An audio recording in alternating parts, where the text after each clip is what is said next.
Que Percy Jackson e o Ladrão de Raios foi um grande fracasso, todo mundo sabe. Mas você se lembra da sua sequência? Percy Jackson e o Mar de Monstros? Pois é, esse filme tentou recuperar o prestígio da franquia, mas só conseguiu piorar as coisas. E o pior, até o autor dos livros já tinha avisado que esses filmes iam ser um fracasso. Hoje a gente vai conversar sobre esse filme que é tão esquecível, mas tão esquecível que geral esqueceu.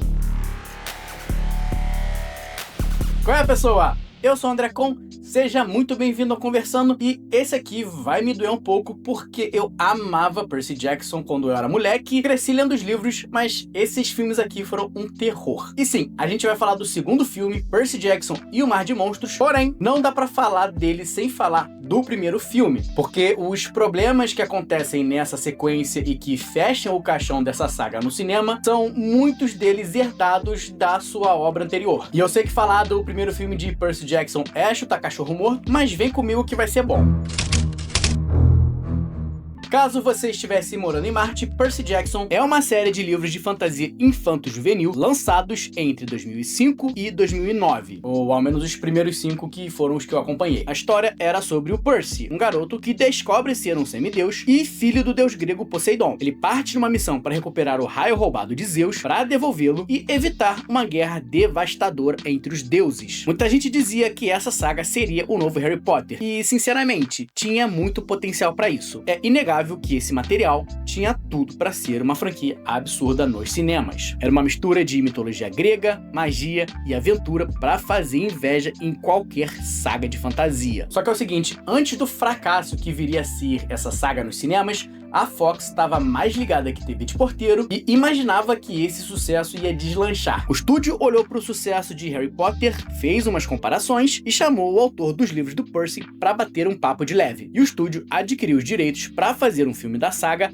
lá em 2004, ou seja, um ano antes do primeiro livro chegar nas prateleiras. Tamanha era a expectativa do estúdio em cima desse universo. Lá em Hollywood os caras amam fazer isso, tá? Fizeram exatamente a mesma coisa com Divergente, outra saga flopadaça nos cinemas, e se você não tá ligado nessa história, tem vídeo aqui no canal contando em detalhes. Alguns anos depois desse primeiro acordo, ali em 2007, Harry Potter estava no seu auge com um quinto filme sendo lançado, e assim, preparando o terreno para o seu novo brinquedo favorito, a Fox contratou ninguém menos que Chris Columbus, o cara que dirigiu os 2 primeiros filmes da saga do garoto da classe trabalhadora que é secretamente milionário. Bom, antes do filme ser lançado, ainda durante a sua fase de pré-produção, o autor dos livros, o Rick Riordan, pegou o script para dar uma olhada e torceu o nariz. Segundo ele, aquilo tava uma bosta e não ia dar certo. Ele compartilha no seu blog a sua experiência com a produção desse filme. Abre aspas para ele. O script é horrível. Os fãs do livro vão ficar furiosos e decepcionados. Eles vão sair do cinema fazendo comentários negativos. O maior problema é que mesmo que você finja que o livro não existe, o script não funciona como uma história por si só. Ele também teve algo a dizer sobre a escolha do estúdio E lá vem mais!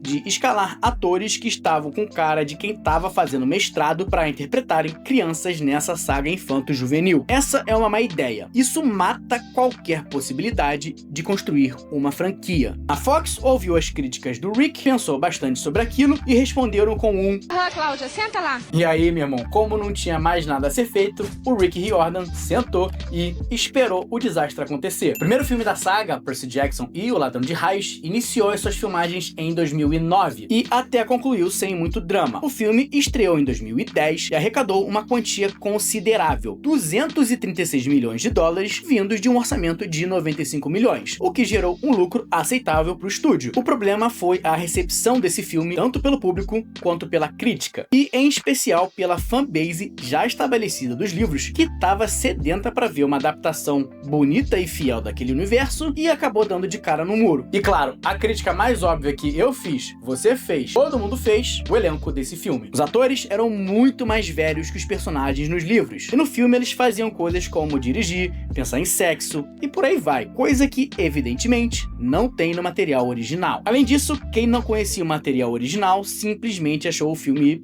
esquecível. O filme acabou não sendo bem recebido pelos fãs mais ávidos da saga, eu incluído. Porém, mesmo com todo esse drama, a Fox olhou pra franquia e viu que dava pra consertar. Assim, uma sequência foi encomendada pelo estúdio e Percy Jackson e o Mar de Monstros estreou em 2012 para fechar o caixão dessa saga nos cinemas. O segundo e último filme de Percy Jackson chegava para tentar recuperar a reputação da franquia e reconquistar a confiança da fanbase. A direção ficou a cargo de Thor Freudenthal, responsável por Diário de um Banana. Tá me zoando? E o roteiro foi escrito por Mark Guggenheim, criador da série de TV Arrow, e que até aquele ponto da carreira só tinha escrito o roteiro de um filme live action, o Lanterna Verde de 2011 com o Ryan Reynolds. Pois é, não começamos bem essa produção não. Bom, nesse filme a gente acompanha o grupo original do Percy, Annabeth e Grover, que ganham a adição do Ciclope e irmão do Percy, o Tyson. A missão deles é restaurar a barreira mágica do acampamento Meio-Sangue, que estava em decomposição porque a fonte do seu poder tinha sido envenenada. Daí, o Percy ouve uma profecia do oráculo sobre o malvado titã Cronos, o Grover tem uma ideia de como restaurar a barreira e eles saem numa missão para encontrar o objeto que teria o poder de consertar a proteção do acampamento. Mas daí o Grover é sequestrado e se separa do grupo, corre pra lá, corre pra cá e no final os Vingadores da Grécia Antiga encontram o Cronos. A pancadaria come solta, eles derrotam o vilão, restauram a barreira e fim. Basicamente, a história desse filme não tem absolutamente nada a ver com o que acontece no material fonte. Esse filme novamente teve uma péssima recepção e se a Fox buscava recuperar a confiança da fanbase dos livros que iria carregar essa saga nos próximos anos, eles falharam miseravelmente. Primeiro porque o filme não tem nada a ver com o livro. A profecia do oráculo é outra, a motivação dos personagens são completamente diferentes, o Grover nem deveria estar aqui porque nos livros ele já estava sumido desde o começo e por aí vai. Não foi bem uma adaptação. A Fox achou que colocar a Annabeth loira seria o suficiente para ser fiel aos livros, mas a galera não engoliu não. Em especial porque nesse filme ela é completamente unidimensional e o único papel desse personagem é ficar odiando o Tyson, o Ciclope, que tem um CGI que, olha, é bem ruizinho, coitado. Lembra que eu falei que os erros do primeiro filme iriam ecoar nesse segundo volume também? Isso acontece, em especial, novamente, com o elenco que simplesmente era velho demais para representar adolescentes numa saga infanto-juvenil. Sério, olha a cara do Percy. Esse é o tipo de rosto que você espera ver em American Pie, e não em um filme onde ele tá num acampamento com menores de idade. E assim, a sensação no filme é muito esquisita, porque as ações dos personagens foram escritas no livro para fazerem sentido com adolescentes de 13 anos. Então, em diversas sequências, parece que os personagens são meio burros, meio bobalhões. É difícil de entender porque o Chris Columbus tomou essa decisão, porque ele já tinha acertado antes com Harry Potter. Na saga do bruxo, a história era voltada para uma audiência mais nova, então ele colocou crianças no papel para que elas crescessem junto da franquia. Ele chegou a dizer numa entrevista que a quantidade de bagagem emocional carregada pelo Percy era muito grande, portanto, ele queria um ator que conseguisse carregar aquela complexidade para as telas. O que não faz o menor sentido, porque o Harry provavelmente tem muito mais bagagem emocional por ser o único que sobreviveu ao ataque do Voldemort, ser um cara famoso sem saber, cresceu órfão, abandonado. E mesmo com tudo isso, quem foi escolhido para fazer o papel dele nos cinemas foi um moleque de 11 anos. Bom, além disso tudo, a gente teve a coisa mais assombrosa desse filme. Você consegue imaginar lá na MCU o Thanos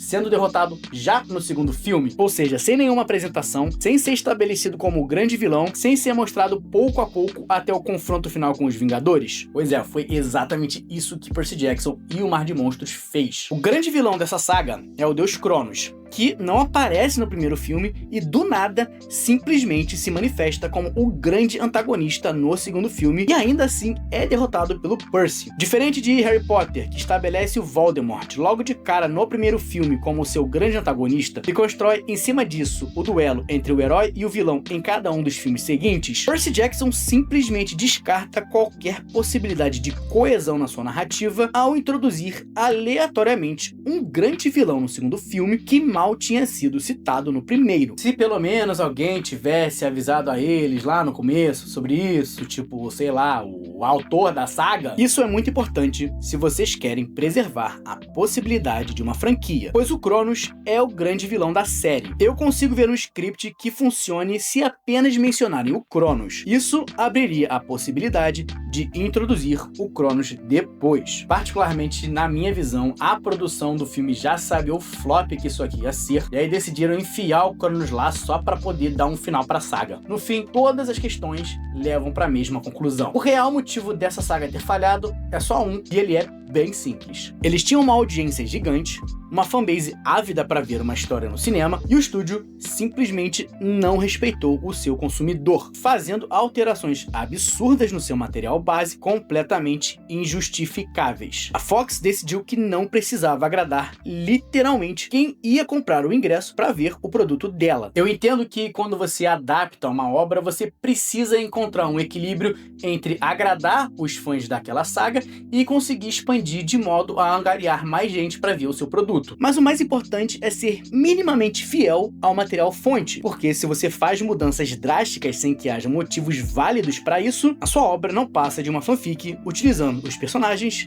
e o nome da obra original. Se você estiver adaptando uma obra já existente, é claro que os fãs vão assistir o seu filme esperando ver o universo, personagens e a história que eles já conhecem e já amam nas telas. E a partir do momento que esses fãs se sentem desrespeitados, eles vão ser bastante vocais sobre isso e o seu filme vai receber uma má reputação absurda. Foi, aliás, exatamente isso que aconteceu com The Witcher lá na série da Netflix, e é isso que aconteceu com Percy Jackson nos cinemas. Se Percy Jackson tivesse sido minimamente bem adaptado, a quantidade de gente que ia estar aí fazendo propaganda positiva de graça pro estúdio é gigante. O pessoal ia estar falando pros amigos, pra família, pra levar pro cinema, pra ver, pra conhecer a saga, pra ler os livros, e assim ia criar uma bola de neve de positividade em torno dessa saga. Os exemplos mais claros disso são Harry Potter e O Senhor dos Anéis, pois obras que não são adaptações completamente fiéis, mas que fizeram o possível para agradar os fãs da saga e assim criaram em torno delas uma grande bolha positiva e marcaram o seu nome na história do cinema. Infelizmente, Percy Jackson optou por cuspir na cara do seu consumidor base e assim saiu de uma saga com um grande potencial para uma franquia completamente esquecida nos cinemas. Antes de você ir, deixa aí nos comentários o que você achou dessa bagunça toda e aproveita e me diz aí se vale a pena ver a série do reboot de Percy Jackson lá na Disney Plus. Também deixa aí outros temas que vocês gostariam de ver abordados aqui no canal.